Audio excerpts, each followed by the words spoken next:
Ketika kita terjebak dalam perasaan putus asa, dunia terasa kelam dan langkah kita terasa terhenti. Namun, mengenali dampak-dampak negatif dari putus asa adalah langkah awal untuk menemukan jalan keluar.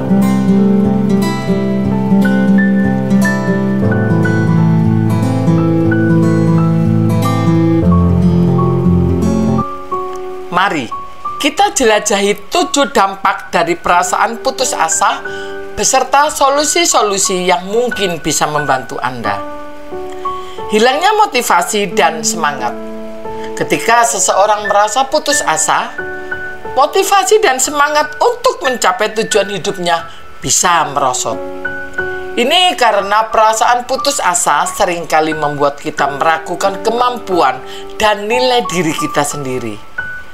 Lakukan dengan mulai langkah kecil yang dapat memberikan keberhasilan yang dapat dirasakan. Contohnya seperti menetapkan tujuan yang lebih kecil dan lebih mudah dicapai. Saat kita meraih keberhasilan kecil ini, semangat dan motivasi untuk mencapai tujuan yang lebih besar akan pulih kembali. Kurangnya produktivitas. Perasaan putus asa bisa membuat kita sulit untuk berkonsentrasi dan fokus pada tugas-tugas yang harus diselesaikan. Akibatnya, produktivitas kita menurun. Buatlah daftar tugas yang realistis dan terorganisir. Fokuslah pada satu tugas pada satu waktu. Dan jangan biarkan diri terlalu banyak terbebani. Dengan mengatur prioritas dan mengambil tindakan satu langkah pada satu waktu, kita dapat meningkatkan produktivitas kita secara bertahap. Isolasi sosial. Perasaan putus asa seringkali membuat kita ingin menarik diri dari interaksi sosial.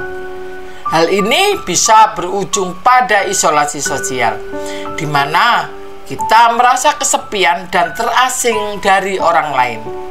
Carilah dukungan dari orang-orang terdekat seperti teman, keluarga, atau profesional kesehatan mental.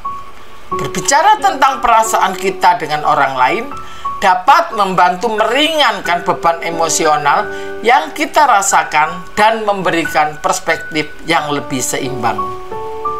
Menurunnya kesehatan mental dan emosional. Perasaan putus asa dapat meningkatkan resiko masalah kesehatan mental, seperti depresi dan kecemasan. Ini karena beban emosional yang terus-menerus dapat menekan kesejahteraan mental kita.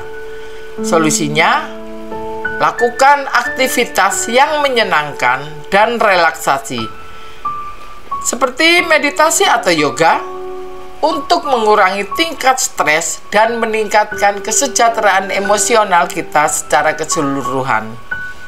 Mencari bantuan dari profesional kesehatan mental juga dapat membantu dalam mengatasi masalah ini. Menurunnya kesehatan fisik. Perasaan putus asa tidak hanya mempengaruhi kesehatan mental kita, tetapi juga kesehatan fisik kita. Misalnya, ketidakstabilan emosional bisa mengganggu pola tidur dan membuat kita kurang termotivasi untuk menjaga kesehatan tubuh. Solusinya, prioritaskan tidur yang cukup, makan makanan bergizi, dan melakukan latihan fisik ringan seperti berjalan-jalan atau berenang. Dengan menjaga kesehatan fisik kita juga dapat meningkatkan kesejahteraan emosional kita. Pengaruh negatif pada hubungan. Ketika kita merasa putus asa, cenderung mempengaruhi hubungan kita dengan orang-orang di sekitar kita. Hal ini bisa berdampak negatif pada hubungan kita dengan pasangan, teman, dan keluarga. Solusinya, berbicaralah secara terbuka dengan pasangan atau teman-teman tentang perasaan kita dan mencari dukungan dari mereka. Komunikasi yang jujur dapat memperkuat hubungan kita dan menciptakan dukungan yang lebih besar dalam mengatasi perasaan putus asa. Hambatan dalam pengambilan keputusan. Perasaan putus asa dapat membuat pikiran kita menjadi kabur dan sulit untuk membuat keputusan yang baik. Ini karena perasaan putus asa seringkali mempengaruhi kemampuan kita untuk berpikir secara rasional. Solusinya, dengan berhenti sejenak untuk bernapas dan merenungkan pilihan yang tersedia. Mintalah pendapat dari orang-orang terpercaya dan jangan ragu untuk mencari bantuan profesional jika diperlukan. Dengan membuat keputusan yang dipertimbangkan, kita dapat mengatasi rasa putus asa dan memilih jalan yang lebih baik untuk kedepannya. Meskipun putus asa terasa sangat menyulitkan, ada harapan untuk keluar dari kegelapan. Dengan langkah-langkah kecil dan dukungan yang tepat, kita bisa melawan perasaan putus asa dan menghadapi masa depan dengan lebih positif. Dalam setiap kesulitan, ada kesempatan untuk tumbuh.